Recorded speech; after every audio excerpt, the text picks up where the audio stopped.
This is the Breaker.news podcast for the week of October 12th, 2025. I'm Bob Mackin, publisher of theBreaker.news and host of the Breaker.news podcast. Welcome to edition number 417 and happy Thanksgiving.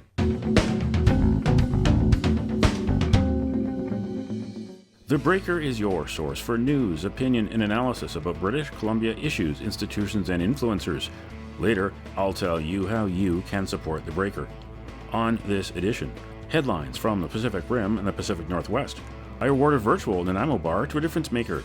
And on the Big Deal feature, New Beginnings, the theme of the Thanksgiving weekend edition of the podcast. First, Michael Sachs explains why he left Vancouver to become the senior director of the Jewish Federation of Tulsa, Oklahoma, and he reacts to the ceasefire in the Israel-Hamas war.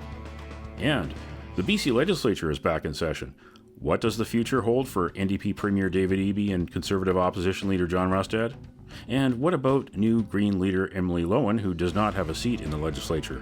Guests Alan Mullen, former Chief of Staff for Speaker Darryl Plecas, and Paul Stanley, the BC government's former Chief Security Officer.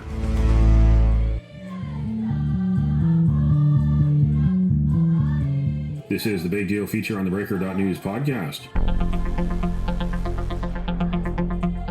They say it is darkest before dawn.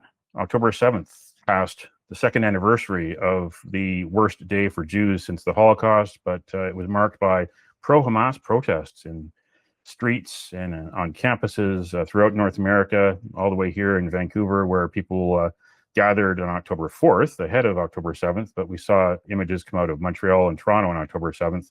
October 8th, news that Israel and Hamas agreed to the first steps towards peace in Gaza, that we might have peace in the Middle East. The devil is in the details, as they say, but first steps forward, and the Israelis who were taken hostage October 7th will finally be freed to come back to their families and friends who've missed them so much. There will be more food and medical supplies sent into Gaza, a relief for those who were caught in the middle of a horrible war that Hamas asked for on October 7th. In July, Michael Sachs from Vancouver wrote in the National Post that he made the decision to leave Canada, to move his family from Canada to the United States. The column went viral. Michael Sachs wrote about the high cost of living in Canada, the decline of healthcare in Canada, the decline of public safety in Canada. After October 7th, 2023, it became dangerous to be Jewish in Canada, a country that once was a shining example to the rest of the world of peace, tolerance, order, and multiculturalism. Michael Sachs joins me from Tulsa. He's originally from Connecticut, but came to Vancouver in 1993. And before he left Vancouver, he was the first Western Canada director for the Friends of Simon Wiesenthal. Simon Wiesenthal was the famous Holocaust survivor and Nazi hunter. Now, Michael, you are the senior director for the Jewish Federation of Tulsa. Before we get on to everything else, just describe what your job is and who the Federation is there in Tulsa. Well, Bob, thanks for having me on. I appreciate it. This is a topic that's really dear to my heart. Actually, pretty much everything in your opening is important to me. I'm the senior director at the Jewish Federation in Tulsa. We're a Jewish community here, similar to federations across North America, pretty much the umbrella organization for the community. And as senior director, I'm kind of the Swiss Army knife, I like to say. I pretty much can be put and plugged into wherever is needed. But I'm focusing heavily on advocacy, community relations, and outward-facing relationships with the Federation. We're doing this interview. It's the morning of October 9th here in Vancouver. It's the afternoon of October 9th in Tulsa. Yeah. The ceasefire really is hours old, and people on both sides are hoping it'll last days, weeks, months, years into a lasting peace. There's people that still dream of a two-state solution, that the two can live side by side together. What is your first reaction of this the ceasefire deal that was brokered by the Americans, the Qataris, the Egyptians were involved? I'll tell you, it's a big breath of relief from many, many, many people in the Jewish community across North America and obviously in Israel. This came about a lot faster than anyone thought it was going to come about. And the fact is that, yes, it's multi-phased. Phase one is for majority of the people, the most important, which is the release of all the hostages, both living and deceased. I think that has been a point of contention and a point of pain and suffering for the last 2 years for Jewish community across the world. And now we have a light at the end of the tunnel. We have a date. We have a hope. And I think that is something that is, I'm a big Yankees fan. That's another reason, another thing for Canadians to not like about me. But I'm a big Yankees fan. And last night we lost to the Blue Jays, which is they're looking great this year. And, normally when that would happen, I'd be really down. But you know what? I was on a high yesterday with this news. My wife as well, our kids, everyone is we're hopeful. I mean, we're cautious because Hamas it's a terrorist organization. The ceasefires and stuff like that have not always been fully adhered to. But the belief is that there is really a strong foundation for this phase one to get completed. And, at that time, they're going to start negotiating phase two. But phase one, hostages home. And I think that is around the world right now, whether you're Jewish or not Jewish, that should be something to be celebrated, not something to be, picked and critiqued the way that some people might do it. The real concern, I guess, I have as a Jewish community professional is, okay, well, how does this peace deal translate into what has been witnessed by Jewish community in North America, on the streets, at our doorstep, at our community centers, in our neighborhoods, and how will that manifest? And is it going to go down? Are they going to move on to the next hot button topic, or is there going to be a continuation of this anti-Semitism? The hardest part, I think, for people to realize and understand is that we can't, the last 2 years, many people turned their backs on the Jewish community. Many people started attacking their friends who are Jewish. Their Jewish friends' social circles collapsed. Their support circles collapsed. If they were from marginalized groups, those groups in a lot of cases, turned on the Jewish community. And this is where we're really going to see where the rubber meets the pavement in North America and Canada and the U.S. The Jewish people around the world are not the same as the Israeli lawmakers, the government. There's a lot of opinions on all sides of various Jewish communities. The prevailing opinion, of course, is for the endurance of Israel. You never thought you would see in Canada lists of Canadian citizens who served in the IDF, not served in Gaza during this war, but served in the IDF 10, 15 years ago, 20 years ago. This was a witch hunt and something that is completely un-Canadian. I lived in Canada for 30 years. I love Canada. Canada is a phenomenal country. Just because I chose to leave with my family does not mean that I don't love Canada and the country it was and still could be. But it doesn't, when we look at the stuff that we were seeing, I mean, Canadians deep down, they have a problem with what they were seeing. A study came out yesterday from ResearchCo that CIJA quoted that 79% of British Columbians are concerned about anti-Semitism, right? 79% are concerned about anti-Semitism. 86% are concerned about attacks on Jewish spaces, synagogues, schools, and businesses, right? So these numbers aren't lying. Canadians do not like anti-Semitism, just like they do not like any other forms of hatred. The problem is there's been a really loud group, a really loud minority group that has a few, works with an organization or two that are Jewish in name and turn around and are controlling the narrative with aggressive style protests and targeting. And this is very un-Canadian. So how do we come back from that, right? How do the fellow Canadians expect the Jewish community to all of a sudden, it's been 2 years of this, right? I personally had death threats. We have our community had paid tons more money in security the policing of the city of Vancouver, the amount of money that they had to add to their budget just because of the protests. I mean, this is not something that's easily forgotten.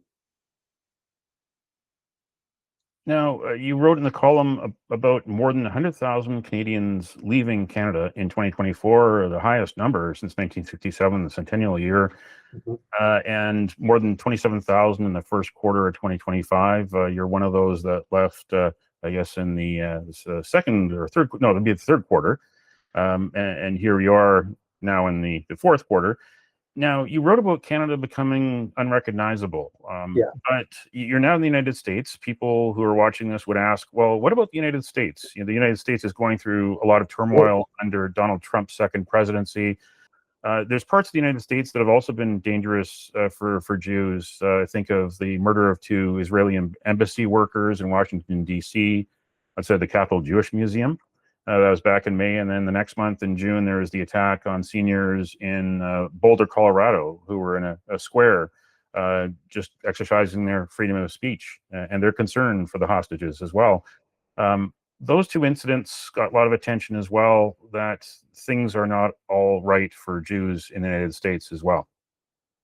As Canadians and British Columbians, my family lost trust in the leadership to actually take the appropriate steps to combat anti-Semitism. And this is, that's just one of, a multitude of different factors that we took into consideration. Another one was the declining healthcare system in Canada. Now, mind you, I'm a big fan of, Bob, of your regular monitoring of ER wait times. Before we got on this call, I checked the wait times, and they're 2-3 hours in Vancouver. That's great. I'm so happy to see it moving to that direction, right? That's not, but when it came to the decision for us as a family at that time, we made the decision. 1 in 5 British Columbians still can't get a family doctor. I got a family doctor within 3 days of being here without using any connections or someone I know. I just picked up the phone and called. And, went, and I was the single doctor appointment when I went to introduce myself, it was a 45-minute appointment. Now, do you have to pay for healthcare here? Yes. So the grass is it's not greener. And we just feel that we were at this stage where all these categories, we kind of gauged them out to see what was worth it for us. And I think that it'll all kind of come down, like anti-Semitism was a factor, healthcare was a factor. These are factors, right? I think the big one was cost of living. Cost of living, real estate costs, and taxes.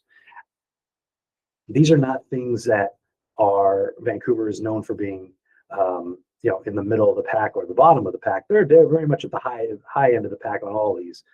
The cost of living here is about 70%.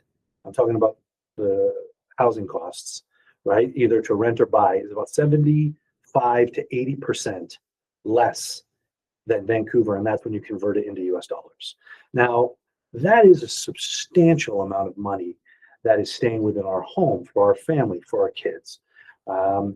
Additionally, Oklahoma has a state tax of, I think it's 2.5%, right? So your salary can be for less money, but you end up bringing home more money, and it's worth more. So, we were at this stage where we had to make these decisions. We were looking at our kids and thinking about, do we want to live in the same city our kids live in when they grow up? We want them to be able to buy a house. We want them to be able to have job opportunity. And we couldn't really foresee most of that in British Columbia. Could we have moved to another province, like a lot of British Columbians who have moved to Alberta? We could have. But, we also said, on a whole, we also were looking at the federal as combating anti-Semitism, economic, and where it was heading. And so that's kind of how we came to this decision. Now, and it wasn't, I'm very lucky. I was born in the US, so I have American citizenship. My kids born from me, so I was able to get them citizenship. My wife isn't. My wife wasn't. We had to go through the green card process. And, it took time, it took money. But at the end of the day, we looked at the overall picture and we said, you know what, this is even if this is a stage in our life where we're here for, 10 years, 20 years, 30 years, the rest of our life, it's a journey we're going on together, which will always have some obstacles. And, it's also a bit of a culture shock. I was in Canada for 30 years, right? People here are, you have Southern hospitality that's beyond anything I've seen in Canada. Like it's unbelievable, right? That being said, I find myself saying sorry to everyone, and they make fun of me for saying process instead of process. So there's all these little things, but we're enjoying it. The weather here is very nice. The kids have adapted really well to the school system. We have 2 kids who are neurodiverse, and I had recently seen what had happened with the attempts in British Columbia to try to cut the autism funding. And, we kind of said, like, well, what kind of future do our kids have when it comes to neurodiversity? And I will tell you that the amount of calls, emails, messages, etc., that I received after writing that article, I've never received before for anything I've written or anything. I'm still fielding calls from it. And since we're here, I just got a text message from somebody asking me to call them about possibly moving to the US. So there's, people who feel similar will make that decision. Is this a knock against Canada? I don't want it to be a knock against Canada. Like I said, I love the country. I love the people. My mom is still there. My sister-in-law still lives there. My brother-in-law, my niece and nephews, they all still live there. So Canada is a very special place for us. But that's also the reason I'm speaking up. That's also the reason I wrote that article, because by writing that article, it created conversation. And we can't be afraid of having these kind of conversations. Yeah, the people of Tulsa don't have a $3 billion cost overrun at a place like the North Shore Wastewater Treatment Plant to deal with. They're not dealing with the FIFA World Cup coming and probably $1 billion bill to taxpayers. People of Tulsa are also don't have a government workers strike right now. The BCGEU is still on strike. The NDP hasn't been talking to them as of today. At an impasse, and even more workers are out on strike. So British Columbians aren't getting the services they pay for because of this labor dispute. And of course, Tulsa doesn't have anything at all like the downtown east side. There's homeless in major cities around the United States, but nothing that matches the misery of the downtown east side, where we still no solutions. Crime. We have crime, right? We have these it's not like you just picked up and went and landed in Care Bear country or whatever it is. There's always going to be pros and cons. Those problems, some of which that you just listed off, specifically like the downtown east side, this is not a problem. This has been a problem since I was in high school, right? And it hasn't gotten better. It's only gotten worse. Right? And same thing with the fentanyl problem. Hasn't gotten better. It's only gotten worse. And this has been going on for over 10 years. So at a certain point, right? And that's where I go back to that statement I said, I lost confidence in leadership. This isn't a partisan thing. I mean, I've been asked to run for municipal office. I've been asked to run for provincial office, and I've been asked to run for federal office by different parties. But it's not about the politics. It's about the policy. It's about getting it and doing it right, and not doing it on something that is going to punish the majority of British Columbians. And that's what kind of feels like has been happening. And I just, I talk to my family in BC all the time, and they came down and visited. They fell in love with it here. I said, so do you want to move here? Because I came through a program called Tulsa Tomorrow, which is a local program from the Jewish community that, for young Jewish professionals and families that are looking to move, Tulsa Tomorrow will help facilitate it with them and for them. And it's a great program.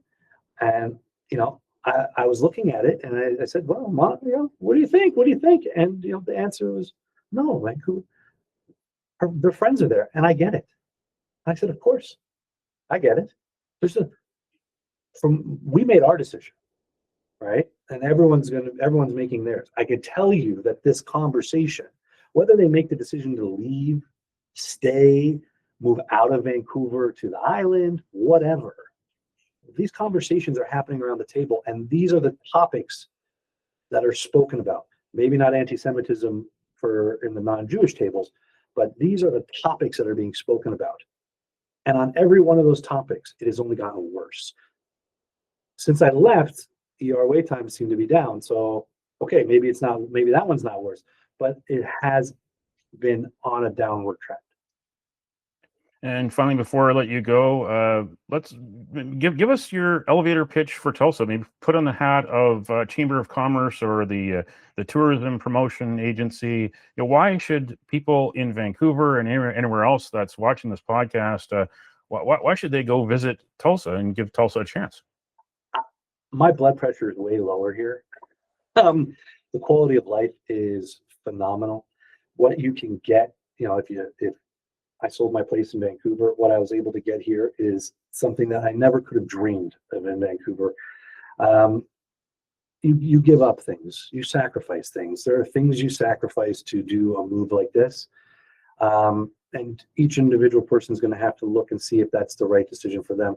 When it comes to Tulsa, it is a city that is described almost as like Austin, Texas 10 years ago.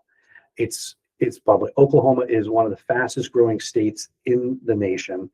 We're a very business friendly state. And Tulsa is really a beautiful city. I mean, you have a beautiful downtown core. There's been a reinvigoration and ever since the pandemic, they have been attracting virtual workers to Tulsa. So now there's a bit of a tech bubble. There's a great bar scene and music scene, and it's really something special. If you love water, if you love going swimming in the ocean, you're going to have a hard time in Oklahoma. But there's beautiful lakes, and I drive to work every day. It takes me 20 minutes. Vancouver took me 20 minutes. Took me 20 minutes, and look at all the gray hair. Okay, I think I'm losing the gray hair. I think my gray hair is going backwards and becoming brown again, because you drive and you're driving across farms and you're seeing cows, and then you get into Tulsa and it's like you're into the city. And so I think there's a lot of really great benefits for people who want something like that. I was at a point in life, especially after 2 years of fighting anti-Semitism in Canada, and years before that as well. But after such a long period of time of this intense, so it's actually quite nice to come here to a place where there's very little anti-Semitism. Able to do the work of, celebrating a Jewish community, fun and engaged on a lot of different projects, including the Tulsa Oilers, who are going to be doing a Tulsa Jewish Heritage game. Like that sort of stuff is possible here. And if people are interested, they can look up Tulsa Tomorrow. I mentioned it earlier, tulsatomorrow.com. Great program, and it's worth taking a peek. But at the same time, for all my people in Canada, I want them to know that I still care deeply about Canada and Canada's success and their success, because at the end of the day, we're all one people. From Vancouver to Tulsa, my guest, Michael Sachs. He's the Senior Director of the Jewish Federation of Tulsa. Thanks again for joining me on the podcast. Thank you, Bob. And if you have any sway with the NHL, have them move the Canuck games 2 hours earlier. That'd be great for me, okay? Excellent. Thanks.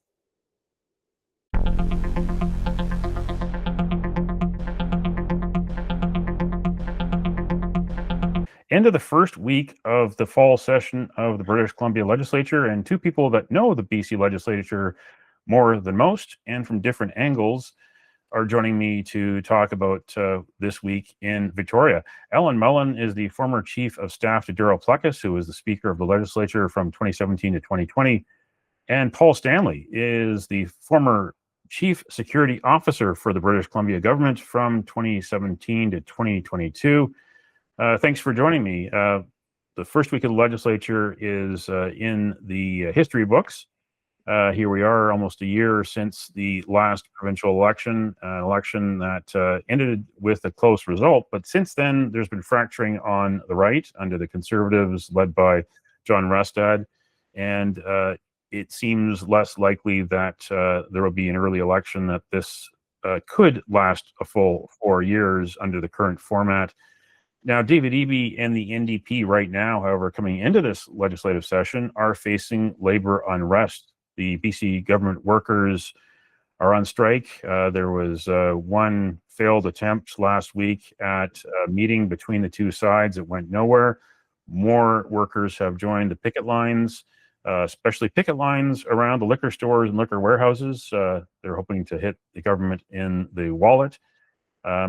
Where do you think this is going? Are we looking at a resolution anytime soon, Alan? I mean, the sides are so far apart in where they're at and what they're offering and what they're looking for. You know, I'm reminded back when John Horgan was premier, the BCGEU got a fairly hefty raise back then, and I'm not sure that this government can actually afford to give them what they're looking for. There's going to be a lot more pressure. I mean, we've just seen that they've now shut down liquor stores altogether. So, you know, we're going to see the hospitality sector particularly putting some pressure on government to, you know, sort of get back to the table. But, you know, it's even to give a smaller raise. I mean, that translates to millions and millions and millions of dollars a year in what's already sort of a $90 billion budget. There's only so much money that's there. So I don't think we're very close to a resolution on this one. And, you know, we've seen it this week at the legislature. I mean, that entire front lawn at the legislature was full of BCGEU members and supporting unions. And I think they're just going to keep on ramping it up. And we haven't really heard much in the House, certainly in question period, from the opposition, which is kind of odd. It kind of speaks to what you referenced, Bob, the fracturing on the right. You know, there's lots of stuff they could, you know, hold government to task over, the strike being one of them. Like I said, the budget, the crumbling healthcare system, but they're not really doing their job as the official opposition, you know, putting pressure on government. So the union is having to pressure them themselves very publicly. But to answer your question, I don't see an end in sight in this one, and not anytime soon. Yeah, Paul, speaking of the fracturing in the right, the situation with the opposition, one of the controversies that came out of the Conservative caucus this week was John Rustad trying to plug leaks to the media and making sure that everyone who went into caucus put down their mobile phones and let the Conservatives even look over the mobile phones. You come from a security background. That must be a concern across government of how people are using smartphones these days. But here you have the Conservatives worried about information leaking out of caucus into the public domain that might embarrass the leader. Now, the reason why you would scrutinize personal communication devices, such as iPads, cell phones, that sort of thing, is to make sure that nothing untoward is being distributed, either from the person owning the phone or indeed anyone else having access to it. So what you're saying underneath the radar is, we don't trust you. You know, you come to caucus, we don't trust you. We believe you've got an ulterior motive. And unfortunately, John Rustad is not doing a very good job at garnering confidence in his caucus, let alone the people who are already being ostracized because of their personal statements. And so, you know, you've got to have confidence. If Alan and I have to work together, which we have done many times, we know each other very well, we have to have confidence that the one is not going to say something that's going to be deleterious. It's not going to be damaging to the other in order to fulfill what we're trying to achieve. That's the primary element of trust. And it's something fundamental in the security industry. You cannot be responsible for everything that's going on. You have to trust the people that you bring in. And patently, that's not happening. Yeah, there are some people inside the Conservatives and some people that have left the tent who are saying they've lost trust and confidence in John Rustad, and it's time for a new leader. But John Rustad is standing pat. He does have, to his credit, the result of the months-long leadership review. However unspectacular the numbers were, about 900 people, the majority of people who did vote in that process, did express their support for him to continue as the leader. So that's where he is there. Is there a wider problem within the Conservative Party altogether that they could only muster about 1,300 people to get involved in that process? Here's a party that came so close this time last year to forming government, just a few seats below what was needed. The party's in serious trouble. And I think part of the problem is they don't really know their direction. And you have a leader that, has said all along, it's going to be a new and improved Conservative Party. Obviously we had the BC Liberals, which was a coalition of the BC Conservatives and BC Liberals. They then became BC United. Well, we all know how that happened. But he and Bruce Banman, being Rustad and Bruce Banman, have been very clear from the get-go that it's going to be a party of free speech, and people can say and do whatever they want and they'll be supported. Well, clearly that's not the case. We've seen Eleanor Serco fired. We've seen Dallas Brody fired, probably with good reason, but that's besides the point. He also recently fired a junior comms staffer for posting to Twitter, and also he was sort of speaking before the session recently about he's not going to whip votes, he's not going to whip his caucus. Well, on Monday, he whipped the caucus to leave the chamber on a vote, an NDP motion. They actually left the chamber, so there was nobody there, and they actually called division and then left, which is bizarre. And then yesterday, he whipped his caucus to vote in favor, of one BC MLA Armstrong's bill to ban gender transitioning procedures for minors. That was ultimately defeated, but obviously by the majority NDP and Sturco and the Greens. But the point I'm making is, you have a caucus that you have some that are very clearly uber right-wing Conservatives, and then you still have a few that would be more sort of centrist or traditional BC Liberals, and you have that constant battle back and forth between the centre and the right within the caucus. And you have somebody being John Rustad, and I've known John for a long time. He's been in politics a long time, and he's been a minister of the Crown, etc. But I'm not sure it's proven to be a great job for him as leader, because you have a lot of different things going on in the caucus. They're not unified. If they were unified, there is so much that they could, go after, if you will, the government, various issues and items. We've had closures of ERs. In the Lower Mainland and Delta as recent as last weekend, but they're too busy infighting, and some of them supporting Rustad, some of them going against Rustad. They're too busy trying to figure out their own party as opposed to doing what they're supposed to be doing, which is being the official opposition. So that party's in trouble. I think Rustad, his leadership is in trouble unless something drastically changes. And I know Mario Konsenko at Research Co recently did a poll and shows that the NDP's support in the polls has gone up and the Conservatives have gone down. Of course, John Rustad said, well, he doesn't believe that, and if the Premier does, then he should drop the writ. Well, be careful what you wish for, because, we saw John Horgan do it when they were well ahead, and right now the Conservatives are not doing anything to garner support within the caucus and also within the public. Yeah, here we are with the economy the way it is, and the NDP and the deficit the way it is, and a lot of the issues that were ballot box issues during the campaign last year that just have not been resolved. That the economy, healthcare, the fentanyl crisis are issues that, and of course, housing and affordability are issues that remain unsolved, as Eby spent a lot of this year being Mr. Elbows Up against Trump. Could the shoe be on the other foot, and could any questions about John Rustad be put aside or even answered and solved? And could David Eby be on the hot seat? What do you think about that, Paul? Anything's possible in politics. It's a question of You know, I think there is a fundamental issue here, Bob, and it's, call me old-fashioned, but you know what? And it's way before Alan's time. Alan will tell you he didn't even know what it was all about at the time I'm talking about. But in the days of politics in the 70s and 80s, particularly from the UK where I'm from, it was a question of going out there and representing the communities you serve and seeing what the electorate wants and being strong in your decision making. It now appears that everyone gets to that point where they can just say their own opinions.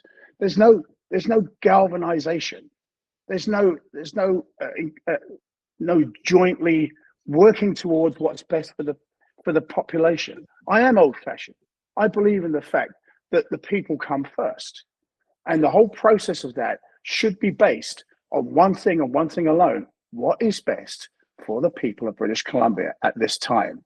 Forget what I think, forget what my religious views are, forget what my political standpoint is, whatever my orientation is, doesn't matter. I don't care. It's not important. The fact is that we should, the elected members of that legislature should be looking at what's best for us. They represent us. We deserve it. We pay for them to do that. And I don't see that happening. I see division because they're all squabbling around. And it's a very sad state of affairs. It really is. Now, is that the only situation that exists in the world? Of course not. But nevertheless, it's very, very difficult for anyone looking on to be keen on getting involved in this if all they see is this constant bickering between them for no apparent reason. So it's conservative infighting now, but what about NDP infighting? Is that around the corner? And should David Eby be worried, for instance, about that environmental wing of his party migrating to the Greens, who now have a new young leader, Emily Lowen? Should he be worried? I think, first of all, I wouldn't be too concerned about Emily Lowen at this point. She doesn't have a seat in the House. I can't imagine either of the other two Green members are going to give up their seat for a by-election. And if they did, she'd probably win in Saanich North and the Islands. I'm not sure she'd win West Vancouver, Sea to Sky, but that's besides the point. As Andrew Weaver said, she's very intelligent. She knows what she's doing, but she's very young, and I'm not sure the leadership is necessarily a threat right now. But listen, Eby has his own problems within his caucus, and a certain amount of that goes with the territory. But I do know even this week in Victoria, within that caucus, there's still quite a bit of chatter, certainly about Gary Begg. He's the member for Surrey Guildford, as we know. He was the Solicitor General and Minister of Public Safety for a very short period of time before he was essentially booted from from the cabinet.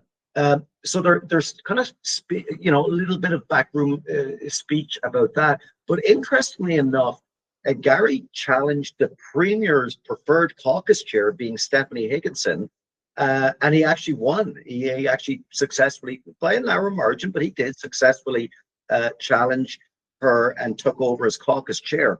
Within that caucus, and I think within the political realm, if you will, in Victoria, that's seen as a direct shot at Eby by Begg.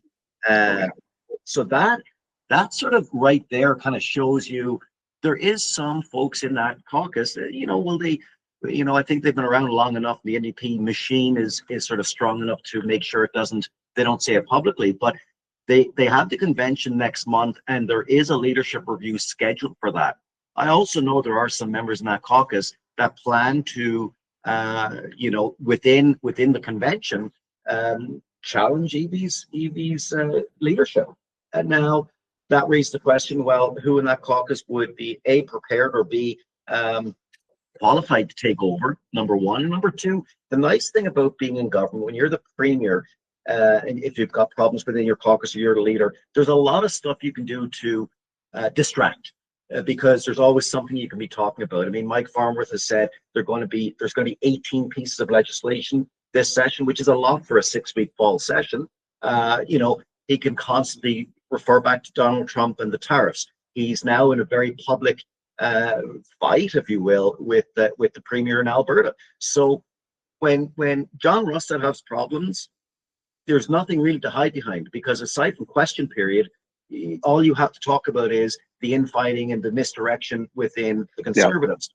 Whereas when it's with government, all they'll say is, yeah, but let me tell you about Danielle Smith, or but let me tell you about all this great stuff we're doing, or let me yell and scream about Donald Trump. And it does kind of distract.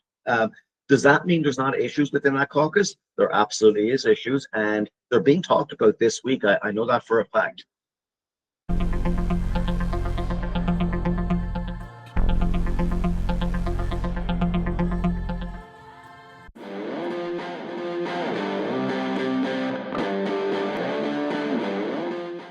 Time on the Breaker.news podcast for Around the Rim. We look at news headlines around the Pacific Rim. In Taiwan news, Taiwan influencer referred to prosecutors over beheading President Lai comment. Criminal Investigation Bureau cites potential violations of criminal code after Chen Chi-han's livestream remarks about Taiwan's president. Chen previously criticized China's influence in Taiwan, but his stance shifted recently. In June, he traveled to Shanghai for a 6-day trip with the aim of presenting China positively to his audience. Online spaces in Taiwan are subject to legal regulation, and individuals are responsible for their statements under the law. In Kyoto news, hacker group claims responsibility for Asahi Group ransomware attack. The beverage maker reported a ransomware cyber attack on September 29th, which caused a system failure that forced the company to halt production at many of its domestic factories and postpone the release of some products. Qilin, a ransomware group believed to be based in Russia, claimed in a post on the dark web that it had stolen around 9,300 files, or about 27 gigabytes of data, according to the source. In Hong Kong Free Press, Hong Kong bars 13 films from screening on national security grounds since 2021 censorship law. No films have been barred from screening in the 5 years before the amended film censorship law was enacted, while 50 films had to be edited in order to be screened during the same period. An inspector authorized by the censorship agency may enter and search premises without a warrant when trying to halt an unauthorized film screening or publication if it is not reasonably practicable to obtain a warrant. That's Around the Rim on this edition of the Breaker.news podcast. Now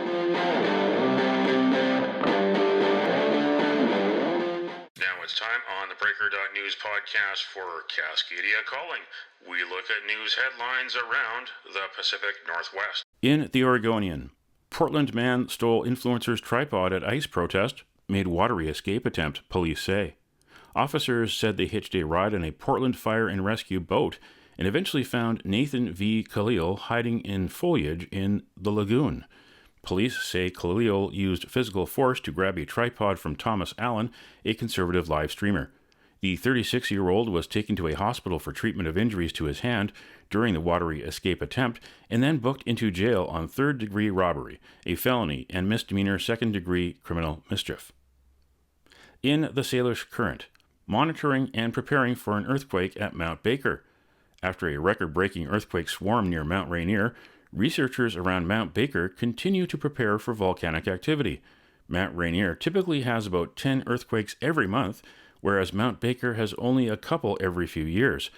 According to Mary Benage, a research geophysicist at the U.S. Geological Survey's Cascades Volcano Observatory, the biggest hazard from Mount Baker is lahars, or volcanic mudflows. The largest known lahar at Mount Baker was about 6,700 years ago. And check out theBreaker.news and bobmackin.substack.com for the stories behind these headlines. Should Vancouver and Toronto worry about security at the 2026 World Cup? And Vancouver City Hall withholds all documents from theBreaker.news about controversial street renaming. Read the stories behind the headlines. Go to theBreaker.news and bobmackin.substack.com. That's Cascadia Calling on this edition of the Breaker.news podcast. Don't matter what color you are, 'cause love will conquer hate, so you won't stand alone, you won't stand alone.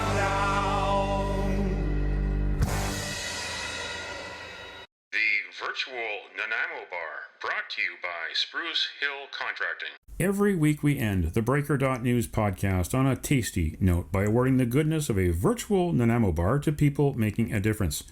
A virtual version of the province's favorite dessert bar goes this week to turkey, potato, and cranberry farmers of BC and the people who help bring the tasty goodness to markets and restaurants around the province. A special nod to those who help food banks and charity kitchens feed the less fortunate on Thanksgiving. And you can nominate someone for a virtual Nanaimo bar. Send me an email to bob at theBreaker.news.